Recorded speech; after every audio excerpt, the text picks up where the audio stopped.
कि जब किसी पर मुसीबत आती है तो उस मुसीबत का इनाम क्या है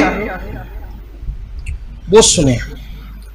चूंकि अब हमारे पास मुख्तसर सा वक्त बचा है, अब इसकी तफसील में ना जाते हुए कुछ रिवायत पढ़ना चाहता हूं ताकि पता चले मुसीबत का इनाम क्या है।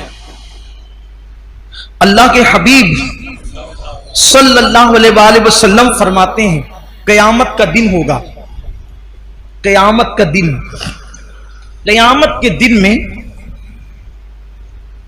आवाज लगाई जाएगी, निदा की जाएगी, ऐलान होगा, ऐ वो लोगों जिन लोगों ने अल्लाह से अपना अपना कर्जा वापस लेना है, ऐ वो लोगों जिन्होंने अल्लाह से अपना अपना कर्ज वापस लेना है, जिनका अल्लाह कर्जदार है, समझाने के लिए, जिनका अल्लाह कर्जदार है, जिन्होंने अल्लाह से कर्ज वापस लेना है, वो सब आओ, वो सब जमा हो जाओ। अल्लाह तबारक व ताला आज कर्ज तुम्हें लौटाएगा। जो अल्लाह तुम्हारा कर्ज रखता है वो अल्लाह तुम्हारा कर्ज अदा करेगा। लोगों को हैरत होगी, लोग परेशान होंगे कि आखिर अल्लाह कैसे मकरूज हो सकता है। उसने तो सबको नेमतें दी, दौलतें दी, इज्जतें दी, वकार दिया, शान दिया, अजमत दी, सब दिया, तो अल्लाह तबारक व ताला पर किसी का कर्ज कैसे हो सकता है। तो फरिश्ते कहेंगे इससे मुराद वो लोग हैं दुनिया में अल्लाह ने जिन पर आजमाइशें डाली, जिन पर अल्लाह ने मुसीबतें डाली, जिन पर अल्लाह ने तकलीफें डाली, वो लोग आज आए जिनके दिल गमगीन हुए थे मुसीबतों पर, जिनके आंसू बहे थे मुसीबतों पर, हत्ता के कांटा ही चुभा था, मुसीबत मिली थी, किसी ने डांट ही दिया था, मुसीबत मिली थी, किसी ने तकलीफ पहुंचाया था, मुसीबत मिली थी, किसी ने गाली दी थी, मुसीबत मिली थी, किसी ने दुख दिया था, मुसीबत मिली थी, हत्ता के अल्लाह अकबर किसी ने किसी पे गुस्सा करके मुसीबत पहुंचाई थी। आज अल्लाह फरमा रहा है कि मेरे फरिश्तों ऐलान करो, अल्लाह से अपना अपना कर्जा वापस लो और चलो मुसीबत उठाने वालों, आजमाइश में गिरफ्तार रहने वालों, अल्लाह तुम्हें बुला रहा है। तो वो सब लोग जिन्होंने दुनिया में मुसीबतें उठाई होगी, तकलीफें उठाई होगी, आजमाइशों में जो गिरफ्तार हुए होंगे, वो सब के सब चलेंगे अल्लाह की तरफ। और फरिश्ते जब आफत और मुसीबत में मुब्तला लोग खड़े होकर के आएंगे कि हम अपना सिला चाहते हैं, हम अपना इनाम चाहते हैं, फरिश्ते कहेंगे ऐ मुसीबत सहने वालों, ऐ तकलीफ उठाने वालों, बगैर दलील के दावा मकबूल नहीं होगा। तुम अपने अपने नामे आमाल बताओ कि जब तुम्हें मुसीबत पहुंची थी तो तुमने किया क्या था, उसके बाद तुमसे बात की जाएगी।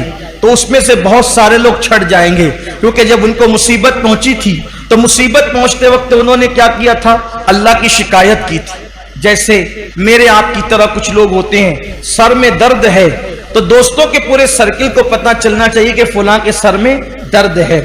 किसी को पैर में कांटा चुभा तो पूरे मोहल्ले को तो पता ही चलना चाहिए कि फुला जनाब को कांटा चुभ गया है।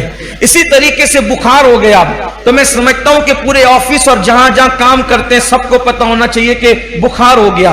याद रखिए, जब वो बीमारी या तो तबीब को बताओ या तो हबीब को बताओ।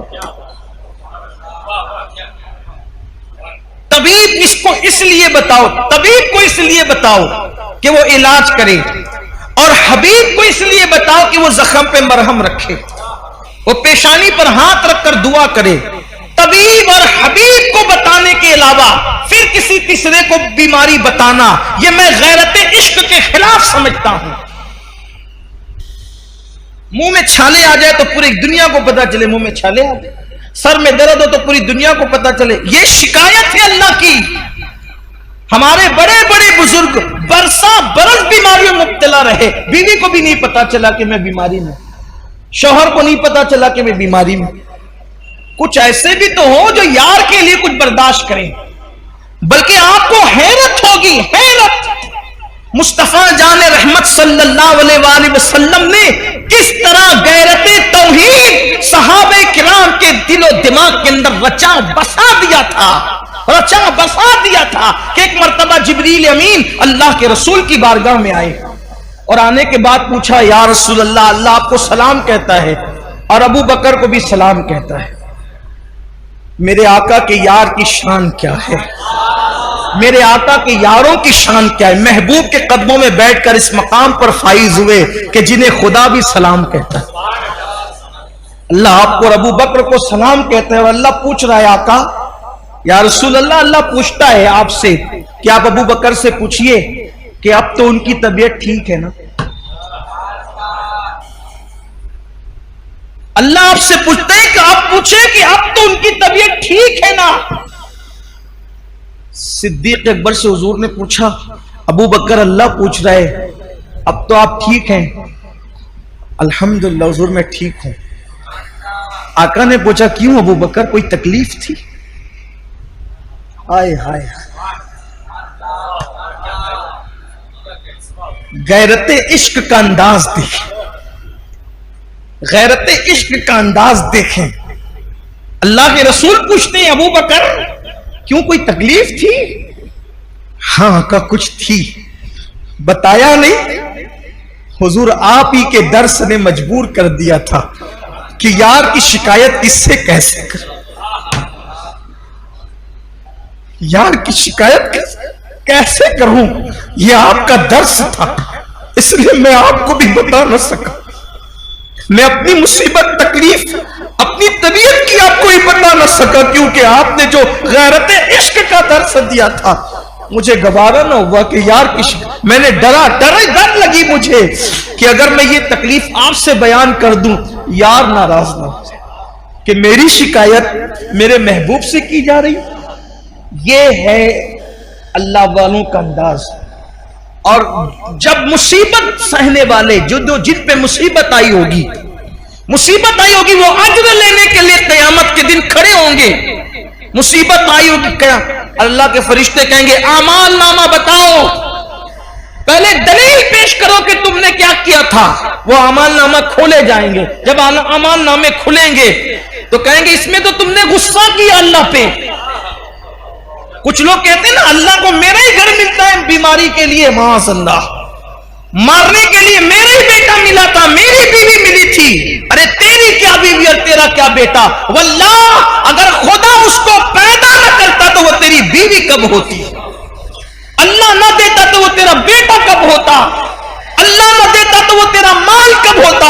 और तू कौन है? कुरान कहता है कि तू भी अल्लाह की मिल्कियत है, तू भी अल्लाह का माल है, अपनी क्या औकात है।